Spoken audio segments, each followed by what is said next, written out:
chapter 5. So this is actually a really nice follow-up from last time, the trap of shame that Sue taught the woman caught in adultery, and how she was caught in that trap.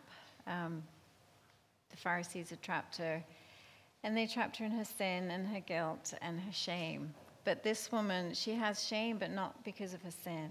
It was through nothing that she had done, but she was experiencing shame as well. So, we have this shame topic again, but different. It's not through sin. It's through nothing that she did.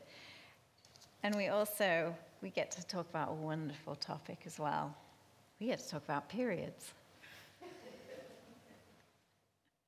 Sorry for those that are finished, are past it. I know. I know this.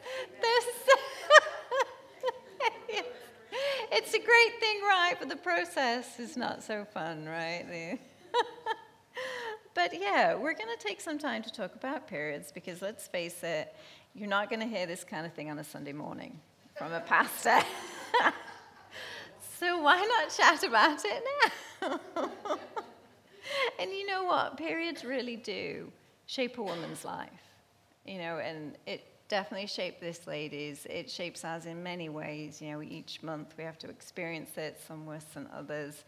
We have to plan out our weeks by it, our days by it. It can hinder activities. It can leave us doubled over in pain.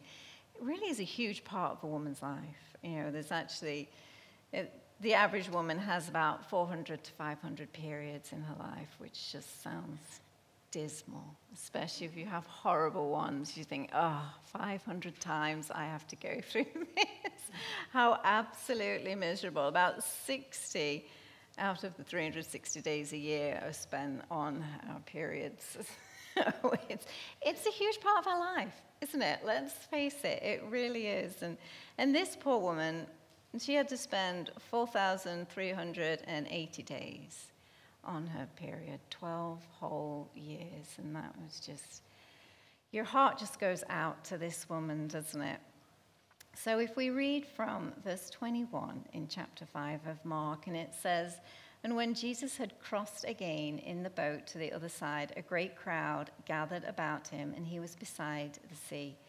Then came one of the rulers of the synagogue, Jairus by name, and seeing him, he fell at his feet and implored him earnestly, saying, 'My little daughter is at the point of death. Come and lay your hands by her, so that she will be made well and live.' And he went with him. And a great crowd followed him and thronged about him. And there was a woman who had had a discharge of blood for 12 years, and who had suffered much under many physicians, and had spent all that she had, and was no better, but rather grew worse. She had heard the reports about Jesus, and came up behind him in the crowd and touched his garment. For she said, 'If I touch his garments, I will be made well.' And immediately the flow of blood dried up, and she felt in her body that she was healed of her disease." So this story, and a lot of you know it, it's sort of a story within a story. And I backed up a little bit. Although we're not actually going to study the other stories surrounding it, it's needful just to point it out, because there are actually two parallel healings that are going on. And there's so many similarities to it, but also it contrasts as well. And so I don't want to just neglect that part, not that we're going to study it, but it's good just to bring out that we do, first of all, meet Jairus, who has a daughter who is sick, and she's actually 12 years old. And so you have a 12-year-old young girl, and you have this woman who's been suffering for 12 years. Both of them need life. One is dying and needs life, but the other one has got a miserable life and needs a better quality of life. So it's almost as though, this is not a coincidence. God orchestrated these people to come together at the right moment, so that this story can just move parallel, and you can see just the similarities between these two incidences. But also Mark points out in verse 24 that a great crowd followed him and thronged around him. That's an interesting piece of information, and he points it out for a reason, because we need to understand that there's a huge crowd around Jesus, and they were pushing and thronging, kind of like a celebrity, as a mob is just coming around and pushing and touching him. And so Mark just lays that foundation, because we're going to need to know that later on.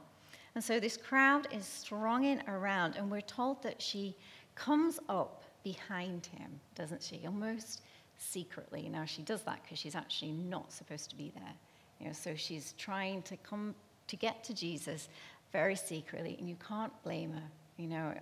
Obviously the physical ailment as well must have been hard, but also that embarrassment. She doesn't want people to know that she's out, that she shouldn't be, so she's doing it as secretly as she can, and she's coming because Jesus is her last resort. And of course she wants to be healed. I mean, who wouldn't want to be healed of that condition? We all really would want to be healed of it. But it also does pose the question, doesn't it? Why do we even have periods? Why do we have to go through this? Why is it that we have to suffer every month? It almost feels like, does God actually hate women? Because it feels like he does. The men, they just get away with a scot-free, and we have this pain every single month. And it's not just painful, is it? It's messy. It's just gross. I read somewhere how much blood, actually you do pass, and it's just a tiny amount, but it feels like it's tons, doesn't it? And the mess it makes, like it just goes everywhere, if you're not careful. But there's that embarrassment as well, isn't there? And the shame, the secrecy around it. You're taught, aren't you, in school, or you're not taught, but you automatically in school, you've got to, hide the tampons, haven't you, maybe up your sleeve, or, in certain places in your bag or in your pocket so nobody sees, and, if you don't have any secret text messages to your friends or something like that, all these coded things, and there's a lot of secrecy surrounding, periods, and just the whole shame, and a lot of this period shaming and the taboo, it's blamed on religion, it's blamed on the Bible and on, previous cultures and things. And when you read Leviticus, you kind of see why, and you do think, But we do want to actually study the Bible and what it says and get a viewpoint from God's view and try to look at periods. And I know it's really difficult to look at them in a good way because they're rotten. They really are. It doesn't really feel like there's anything good about it. But if we can try to see it from God's viewpoint, and it could become encouraging maybe a little bit. But before I do that, I'm going to read you this by Pliny the Elder, right? I don't know if you know who Pliny is. He's like a Roman guy, a natural history sort of philosopher, and not everything he said was accurate. But this is another reason why there's so much period shaming and stuff, because this is hilarious. It's kind of long, but it's great, so I'm going to read it all.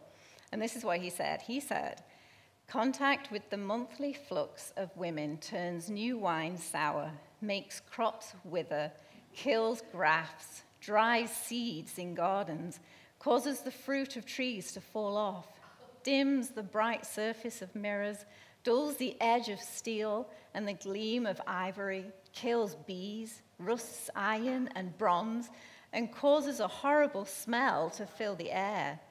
Dogs who taste the blood become mad, and their bite becomes poisonous as rabies. The Dead Sea, thick with salt, cannot be drawn asunder except by a thread soaked in the poisonous fluid of the menstruous blood. A thread from an infected dress is sufficient. Linen touched by the woman while boiling and washing it in water turns black. So magical is the power of women during their monthly periods that they say that hailstorms and whirlwinds are driven away if menstrual fluid is exposed to the flashes of lightning." I wish we had that kind of power. Held back the hailstones. Where did he get his ideas from? So that was amusing. I thought you would like that. The Bible doesn't talk about any of that, okay? So let's see what the Bible really does say about periods. So first of all, the Bible doesn't shy away from periods either. It's not like it's a taboo.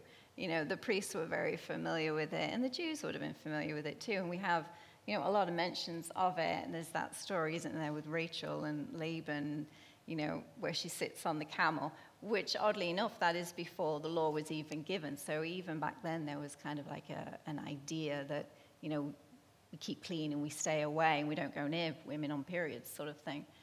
So if we go back to Genesis 3, verse 16, God created a perfect world, but Adam and Eve, they ate the fruit. And so God came along and gave out the curses, didn't he? To the snake, to the woman, and then to the man. And what he said to the woman, and most of us already know, he said to the woman, I will surely multiply your pain in childbearing. In pain you shall bring forth children. So along came periods. Although it's a good question as to whether were periods there before the fall. We don't know. We don't actually know how it would have worked. The reproductive system was, because God said, go forth and multiply. So it was definitely an idea to reproduce. And so, the whole system might have been there, the ovaries and all of that whole system, but maybe the period part, the excretion of the blood outwardly, might not have been there. It's lovely, isn't it? That lovely thought. So that might not have been part of the perfect world, and I actually kind of think that it wouldn't be. I guess, and I read that some animals actually excrete the blood internally. We are one of the few that do, dogs, and I think some kind of mice, and a few others. Whereas other animals, they secrete it internally. I don't know how that happens, but that's what it said. So it's like, well, maybe that would be what it is. And one of the reasons why I think there wouldn't have been a flow of blood is because of this whole idea that the flow of blood is unclean, and it's unclean to come before the Lord with it. So if Eve actually did have periods, would she have been able to walk with God while in the garden? Because that would have... So I kind of think maybe not, but we don't actually know. I could be wrong. Maybe there was a whole other thing. I don't know. We don't really know. But we do know that by eating that fruit, we now have pain. And she would have given birth pain-free, but now we don't. And not only is giving birth, but it's every month we get this wonderful pain, don't we? It's not just in childbearing. It is every month. So then we'll look at Leviticus chapter 15, verse 19. And this is where we get this law of uncleanness. And this is where we get this image that, women on their periods are unclean, stay away kind of thing. And it does say that. It does say it in verse 19. We're not going to read all of it, but it does say that when a woman has a discharge, and the discharge in her body is blood, she shall be on a menstrual impurity for 7 days. Whoever touches her shall be unclean until evening, and everything she lies on, sits on, or whatever person touches what she's lying on will also be unclean as well until evening. So that lasts for 7 days. It also talks about the discharge that is unnatural, because periods are natural. It's a natural flow. It's not considered unnatural. And so there's not actually a sacrifice for this discharge of blood because it's natural. So there's no sacrifice. But it follows through saying about an unnatural discharge. And so then if you have an unnatural discharge, you still are unclean. Everybody else that touches you and touches anything you're sat on, they're still unclean as well. But you have to offer a sacrifice of 2 pigeons when you're cleaned and when you're cleansed from it. So you have these two differences, that there isn't a sacrifice for the menstrual cycle. There's no sacrifice there, but you are still unclean and still can't come into the temple. Now, what it means by unclean is ceremonial unclean. So it just meant you can't go to the temple to worship, can't go to the synagogue, so you couldn't come before the Lord because that discharge of blood makes you unclean. Because of the result of the fall as well, there is that. And it is, it's considered unhealthy too, and anything that was unclean. There's so many things that was unclean that couldn't come before the Lord, not just menstruating women. We're not the only ones. And it does also say, just to point out in this chapter, that it begins talking about men's discharge as well, a natural discharge and an unnatural one. And it's exactly the same for the man. He is unclean as well for 7 days. And if you touch him, you will be unclean. And if you sit on his bed, he will be unclean. And then if there's an unnatural discharge from his body, then he has to sacrifice as well to be cleansed after it's all gotten rid of. So it's actually quite equal. It's not like God's saying, well, women are more unclean because, they have periods, and I don't particularly like women. That's not what he's saying. It's simply the fact that, we do have periods and we are unclean. So we still have to go through that process. And we have to go through that process because God is holy. He's a holy God. It's not because we're dirty and nasty and rubbish or anything like that. And, she's unclean, get away from her.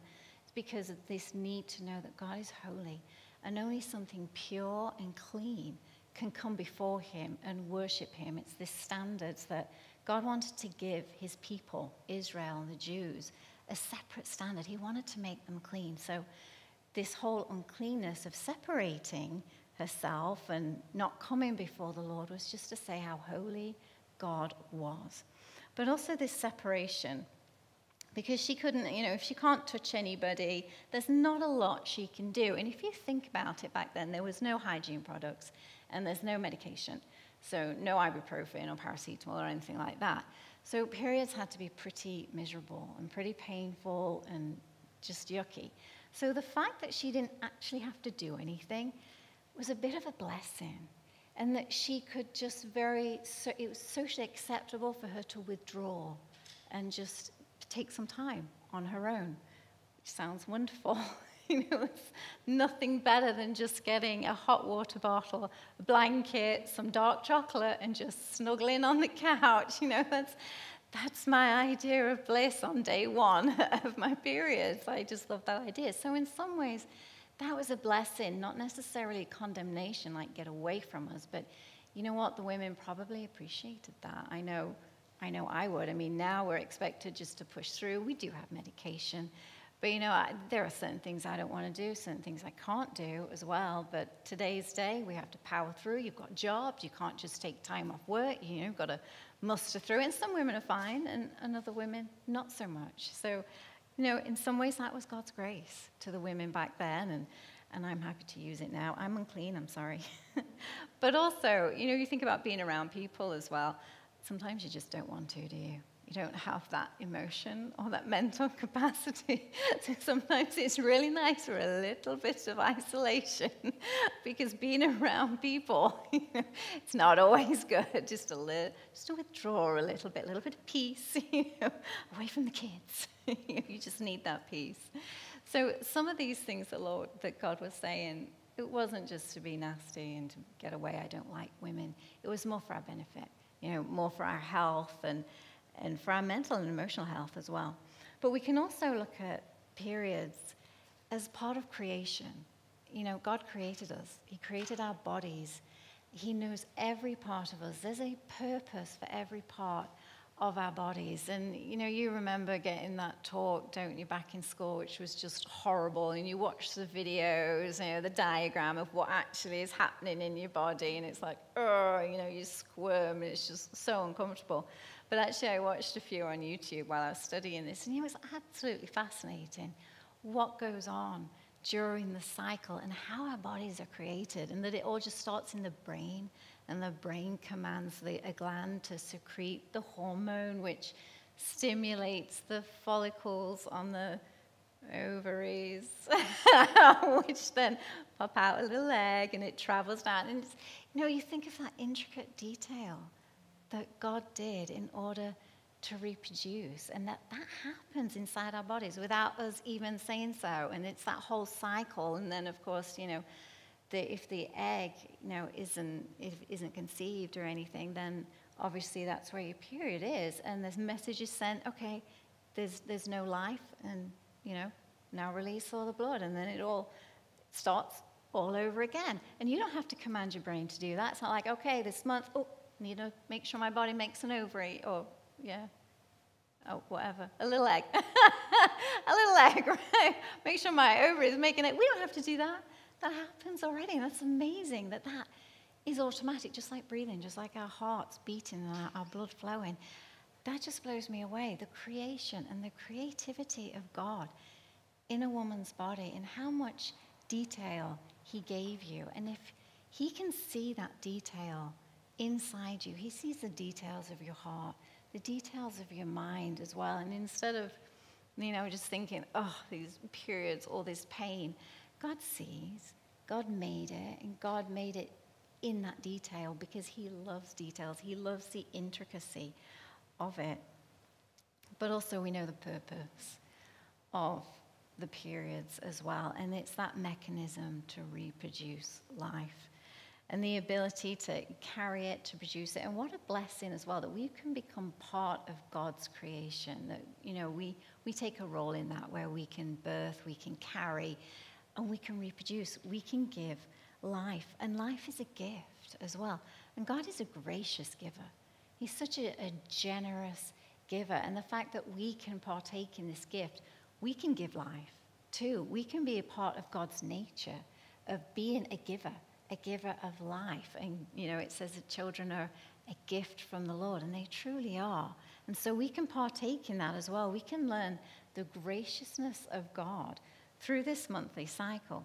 But it's not just our purpose, is it, to have babies? We know that. Back in, Leviticus and the Old Testament, it was the purpose of women just to have lots of babies. That was their identity, that was who they are. But today, that isn't the case anymore. God said, be fruitful and multiply to both man and the woman, both of them together. And then it was to rule over the world, create community and look after the earth and, create culture. And that was also what they did. Well, we also have a new mandate as well in the New Testament, that it's to go forth and make disciples. We have a new purpose. When Jesus died, he gave us a new purpose, not just to bear children, because some women may never bear children. Some women don't want to, and that's okay. So it's not the purpose of every woman, but it is the purpose of every woman to make disciples, to give that spiritual life, to nurture spiritually other people. And it could be children, but it could be elderly. It could be friends as well. And so that's our new mandate. So sometimes we can look at the Bible as thinking women just have to pop out lots of babies and that's all our purpose. But that's not what Jesus says. Jesus comes, babies are great, children are great. Yeah, we need to, have children. But also that's not the end all of everything. If we don't have children, the Lord gives us a purpose of giving spiritual life to those that are here. That's our purpose too.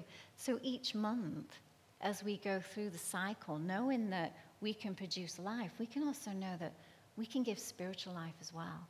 And are we reaching out? Are we giving spiritual life? Are we discipling, encouraging people, encouraging those around us, and making disciples? Are we doing that instead of maybe looking at our periods, if we don't have children, just saying, oh, they're a nuisance, get rid of them? How many people are we discipling? Let's think about that too. We can put that there. But also periods are painful and they're messy, really messy. And what a reminder of what it is, the cost of life. That our life came through pain and it came through mess. And it is painful. To give new life is very painful. And we're reminded of the cross, that Jesus gave his life through pain so that we could have our life. And so that is that reminder, pain is messy, sin is messy, but also there's that blood, isn't there? Life is in the blood of the creature, as it says in Leviticus, and cleansing comes through the blood.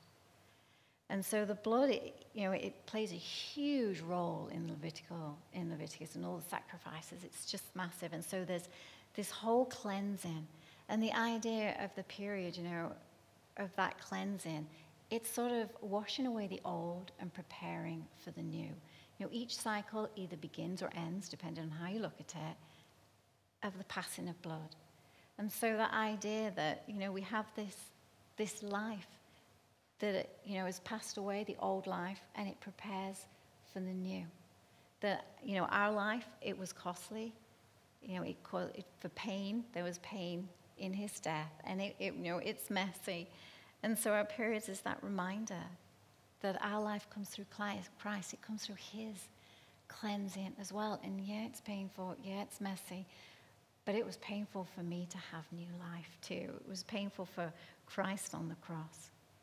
And here's another thing that we can think about of our wombs, which is, something I never really thought about. But our wombs are like a timepiece too. Each month, it tells us what time another month has passed. I don't know about you, but, I get my period and it's like, oh, didn't I just have one? Like, I felt like it was just a couple of weeks. Good grief, this again? Like, no, a whole month has passed. And we're aware of the months passing because it's like, another period, here it is. And that's another month gone, which sometimes can be kind of sad because we see time slipping. And periods not only just say, months have gone, but it also talks about seasons as well. When a girl gets her period, she starts about 12, 13, 14 or whatever. And that's a new time in her life, isn't it? She's entered a new season. And then, of course, we come to menopause, and that's an end of a season as well, and the start of a different season too. So our wombs are like these timepieces, month by month, but season by season as well. And we don't want to admit we're getting old. Nobody likes to do that. We don't like, oh, great, thanks God, I've got a reminder each month that I'm getting old at times, ticking away. But also we don't want to be deluded either. We do want to know that, well, time is ticking away, isn't it? And it's good to know that time is passing. In 2 Corinthians, Paul says this in chapter 4, verse 12. But we have this treasure in earthen vessels, that the excellence of the power may be of God and not of us.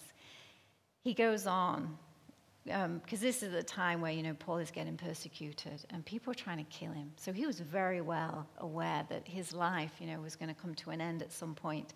And he says, we are hard pressed on every side, yet not crushed. We are perplexed, but not in despair. Persecuted, but not forsaken. Struck down, but not destroyed. And then he says, verse 12, so then death is working in us, but life in you. And he says, verse 16, therefore we do not lose heart, even though our outward man is perishing, yet the inward man is being renewed day by day. And we have this fact in us that we are getting old. We're perishing.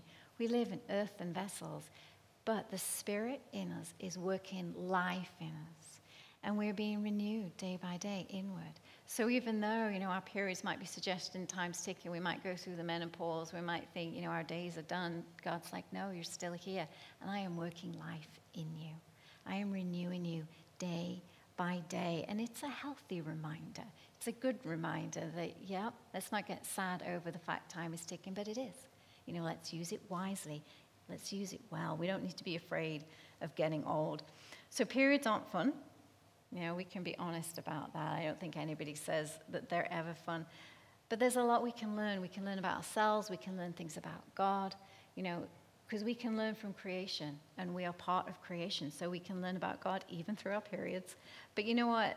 Our periods always have an end date, don't they? Day one, they start, it could be 3 or 7 days, but they always end. And there's always that relief. And they also have an end date as well in the season, that one day they will just stop completely, and then they're done. And we also know that too. We know in our pain and in our suffering and in our mess that we might be in, there's an end date. It does end. At some point, might be 7 days, might be several months down the line.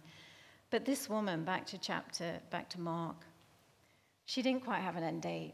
Hers was going on and on and on. Hers was 12 years, and she probably didn't feel like she was getting an end date. And as it said, she'd been to many physicians, spent all of her money, but it had grown worse.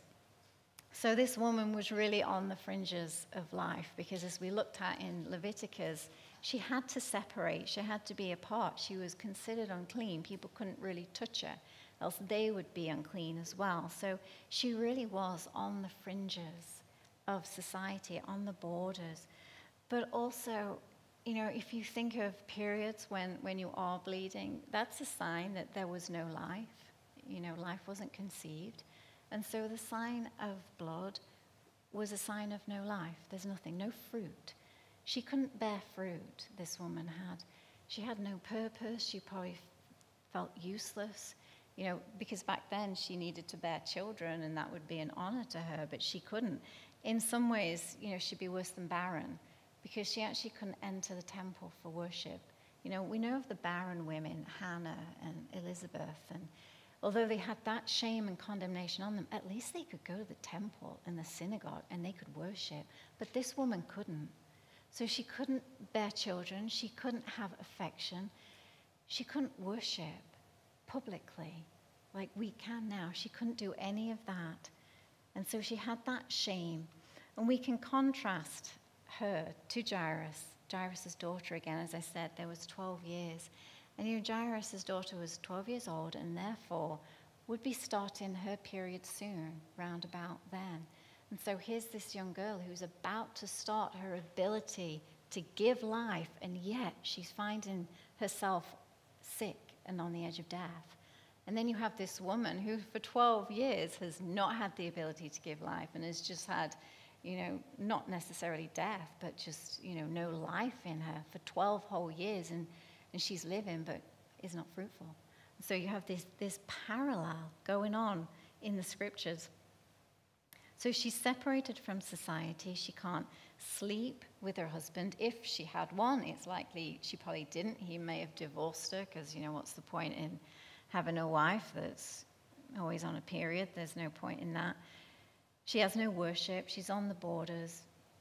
And there's very little contact, isn't there? So there's no surprise in that she sneaks up, and the only contact she dares to have is just the hem, the very edge, the tiniest little touch.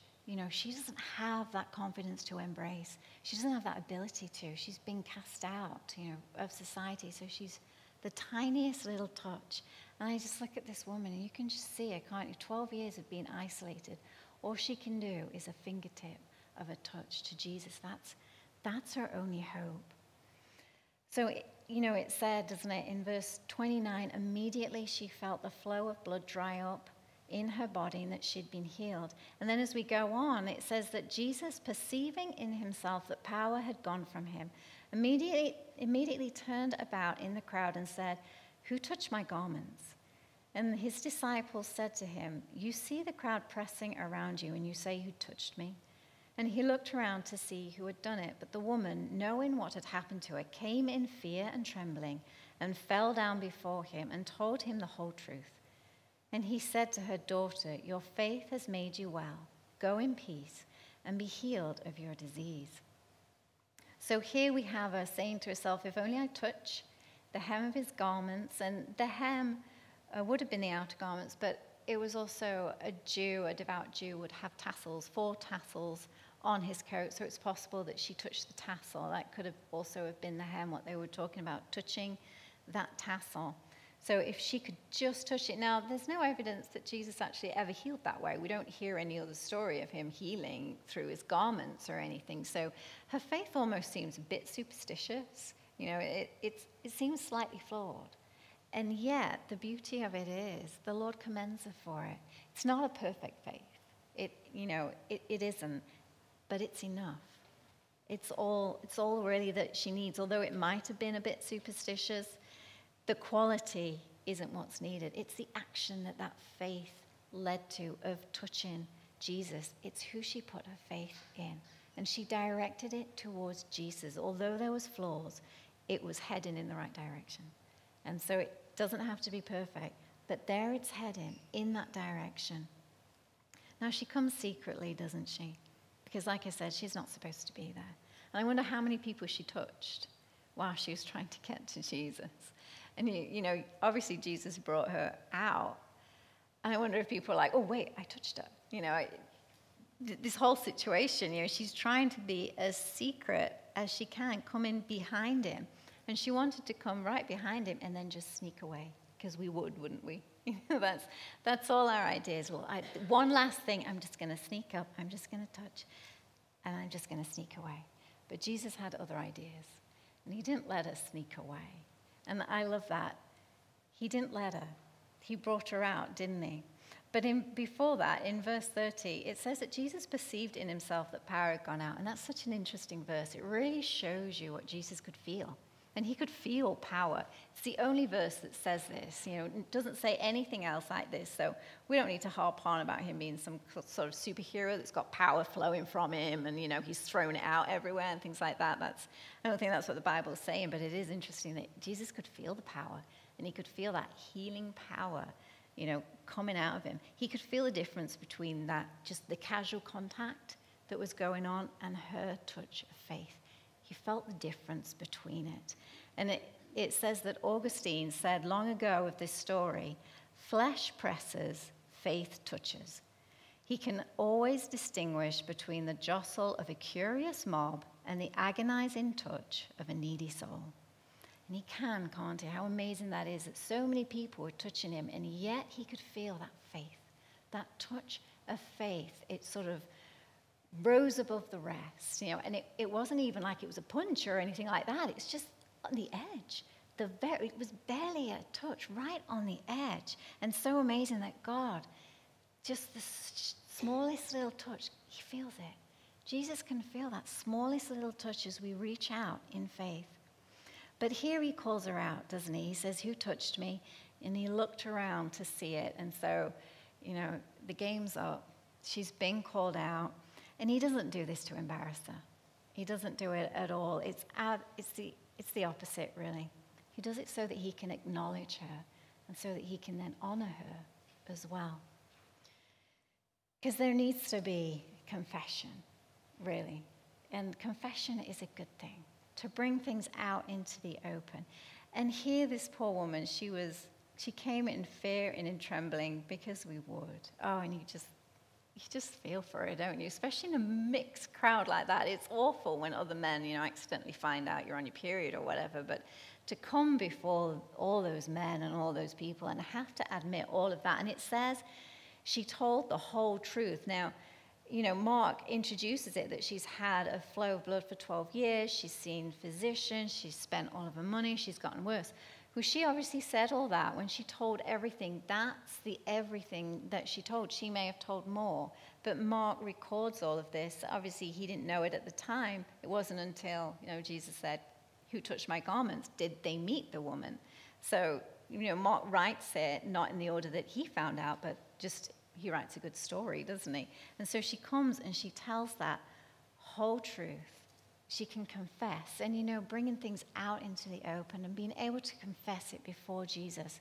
What it does, we can take that shame and the embarrassment and we can put it in the proper place, because she didn't need to be ashamed of her condition. She didn't need to be embarrassed. She had done no wrong. There was no sin. So she can put the shame where it belongs. She can just put it away. It's not her fault, and she's not a bad person. She doesn't have to carry that. So she can release that. But Jesus didn't just want to heal her, did he? He wanted to have a relationship. And that's why he wanted to know who it was. Because he wants to know you too. He wanted to know her. He didn't just want to heal this person, that person, and then, fly off. He wants that relationship. He wants that encounter. He wants to go forward. That confession was for our sake as well. If she'd have snuck in and snuck out, then we would never have known. The story would have been lost. Nobody would know about this woman. And what a beautiful story it is, and how sad that would have been had Jesus not said, no, wait, as embarrassing as it is, I want you to tell your story. I want to hear it, because Jesus wants to hear it, but he wants everybody else to hear it too. And how much we've benefited from this story, because she had the courage to come forward, even though she was trembling. She had that courage to come forward and to tell him everything.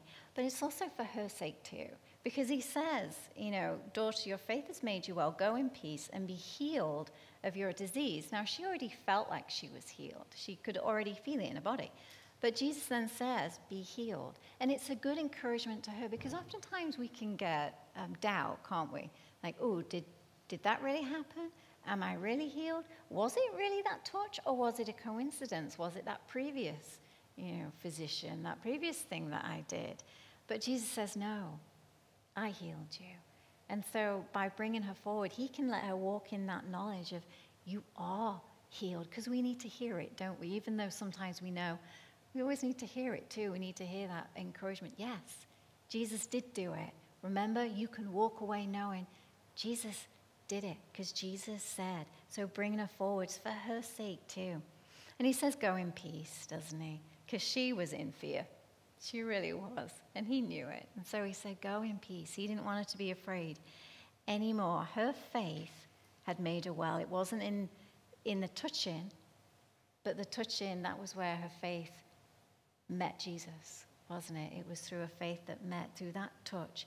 But just touching alone wouldn't have healed it. It was the faith behind it. And Jesus wanted her to know it was her faith, not in this superstition touching, so she couldn't really go around and say, oh, just touch him, oh, just do this, just do that. And it's like, no, your faith, because you had the faith, that's what's healed you. You had faith in me. So it was for her too to understand how she was really healed.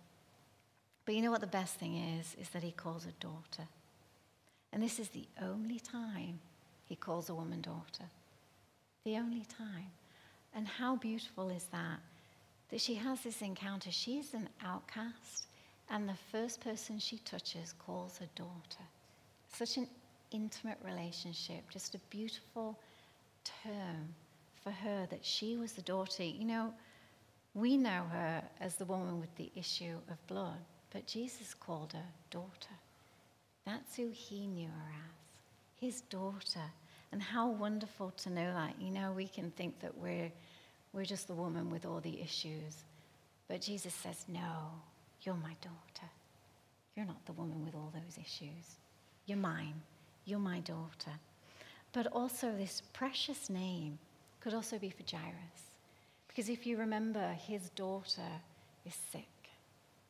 And Jesus had paused. He was on his way to heal Jairus. But he had paused, and Jairus is stood there waiting and probably thinking, can we hurry this along? Yes, she touched you. Brill. Right, yes, okay, you're healed.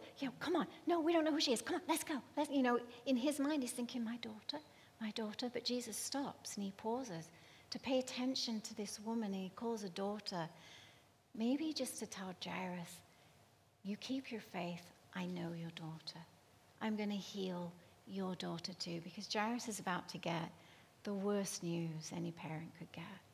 He was about to learn that her daughter had died.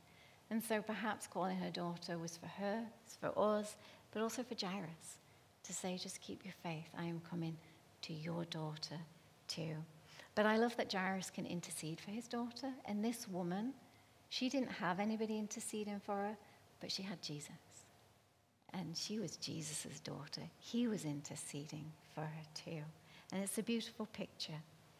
So this woman who is on the fringes of life, until she reached out and touched the fringes of the life giver, and that gave her life. She came in pain, and she left in peace. She came in private, but left in public. And she came ashamed, but left honored.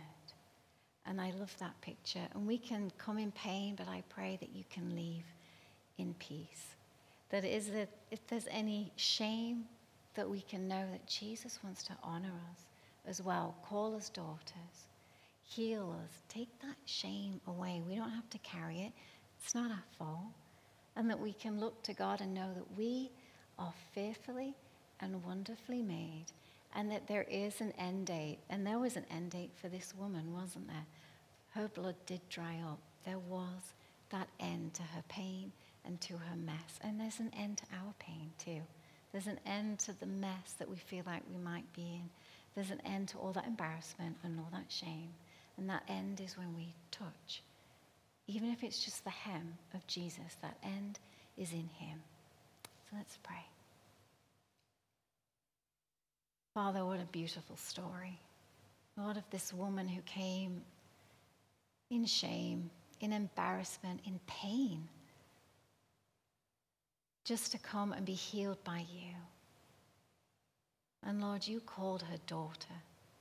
Lord, you didn't want to bring on more embarrassment to her, but Lord, you were able to acknowledge her and to honor her. And Lord, we thank you that you want to do that for us too. You don't want us just to sneak in and sneak out.